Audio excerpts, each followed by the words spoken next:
வணக்கம், வாழ்க வளமுடன்.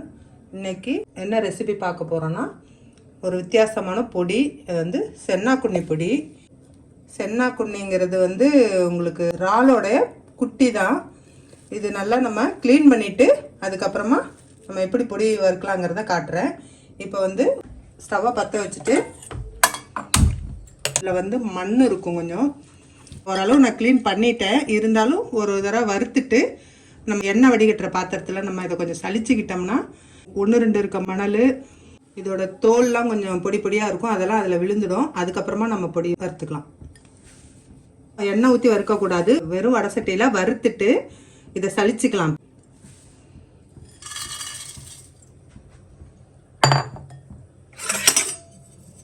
வறுத்தாலுமே உங்களுக்கு அதில் 1-2 இருக்க மணல்லாம் போயிடும். அதுக்காக தான் நம்ம வறுத்துக்கிறது. வாசனையாகவும் இருக்கும். இந்த பொடி வந்து எல்லா நாளும் நம்ம சாப்பிட முடியாது. நல்ல நாள், ஒரு விசேஷ டைமில் நம்ம வந்து சாமிலாம் கும்பிட்றோம்னா இந்த பொடி நம்ம சேர்த்துக்க முடியாது, நான்வெஜ்ஜுங்கிறதுனால. ஒரு 5 நிமிஷம் வறுத்துக்கலாம். சென்னாக்குண்ணி வறுக்கும்போது ஒரு வாசனை வரும். அந்த வாசனை வந்தோடனே நம்ம அதை எடுத்துக்கலாம்.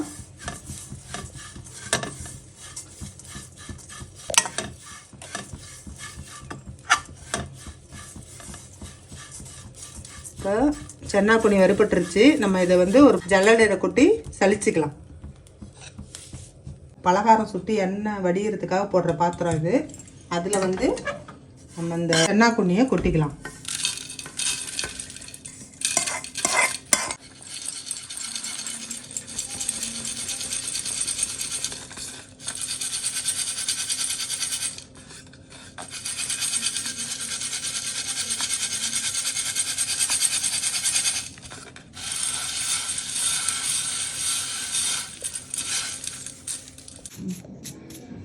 இது பாருங்க, இந்த மாதிரி தான் இருக்கும். இதெல்லாம் வேஸ்ட்டு. கொஞ்சம் மணலும் இருக்கும், இந்த தோல்லாம் கொஞ்சம் கொஞ்சம் இறங்கியிருக்கும். இதுதான் இப்போ நம்ம சுத்தமாக சளிச்சு எடுத்துக்கிட்டோம். இப்போ இதில் நம்ம எப்படி பொடி வறுக்கலான்னு பார்க்கலாம் வாங்க. காரத்துக்கு தேவையான அளவு மிளகா போட்டுக்கிறேன். 15 மிளகா போட்டிருக்கேன். உங்களுக்கு காரம் கம்மியாக வேணும்னா இன்னும் குறைச்சிக்கலாம். நான் கொஞ்சம் காரம் சாப்பிட்றதுனால இந்த அளவுக்கு நான் போட்டுக்கிறேன். இதையும் நல்லா எண்ணெய் விடாமல் தான் வறுக்கணும். ஓரளவு சூடேறிச்சுன்னா போதும். அடுத்தது ஒரு 10 பல் பூண்டு, இதையும் அப்படியே போட்டுக்கிறேன். அதில் தோல் உரிக்காமே போட்டுக்குங்க, அப்போ தான் டேஸ்ட்டாக இருக்கும். அதனால் போட்டு ரெண்டையும் ஓரளவு நல்லா வறுத்துக்கலாம். பூண்டு வந்து ஓரளவு வறுத்தா போதும், ரொம்ப நல்லா வறுபடணுங்கிறது இல்லை. சூடு ஏறினா போதும். இந்த பொடி வந்து நம்ம ரொம்ப நாளைக்கு வச்சுக்க தேவையில்ல. ஒரு வாரம் 10 நாள் யூஸ் பண்ணிக்கிட்டு கொஞ்சம் கொஞ்சமாக அரைச்சிக்கிங்க.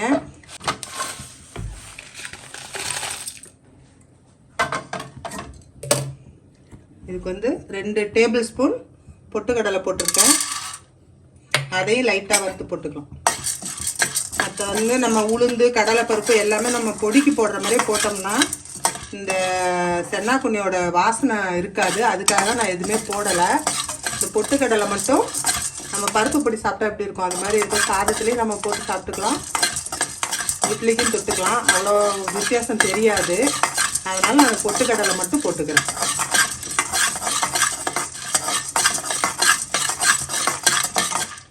பொட்டுக்கடலை வறுப்பட்டுருச்சு, அதையும் இப்போ எடுத்து கொட்டிக்கலாம். இதுக்கு வந்து 1 டேபிள் ஸ்பூன் ஜீரகம், தேவையான அளவு உப்பு, அவ்வளோதான். இந்த பொடிக்கு தேவையானது இந்த இன்க்ரீடியன்ஸ் மட்டும்தான். இது ஆறினோடனே அரைச்சிக்கலாம். பாருங்கள், வறுத்து வச்ச சென்னாக்குண்ணி ஆறிடுச்சு. இப்போ நம்ம இதை போட்டு மிக்சியில் அரைச்சிக்கலாம்.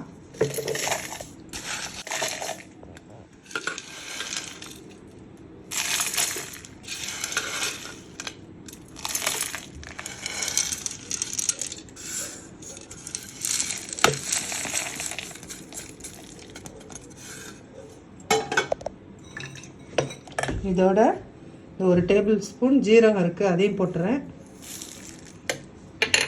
இது சென்னாக்குண்ணியில் ஏற்கனவே உப்பு போட்டு தான் காய வச்சுருப்பாங்க. அதனால் அதில் உப்பு கொஞ்சம் இருக்குது, நம்ம பார்த்து கொஞ்சமாக போட்டுங்க. பத்தலைன்னா திரும்ப கொஞ்சம் போட்டுக்கலாம். நான் அவ்வளோதான் போட்டிருக்கேன். இப்போ இதை போய் நம்ம எப்பயுமே இட்லி பொடி அரைக்கிற மாதிரி அரைச்சிட்டு வந்துடலாம். பொடி நல்லா அரைச்சாச்சு. இப்போ பாருங்கள், இந்த அளவுக்கு கொஞ்சம் குறைன்னு அரைச்சிக்கிங்க, அப்போ தான் டேஸ்ட் நல்லாயிருக்கும். இப்போ நான் அதை வந்து ஒரு பவுலில் மாற்றிக்கிறேன்.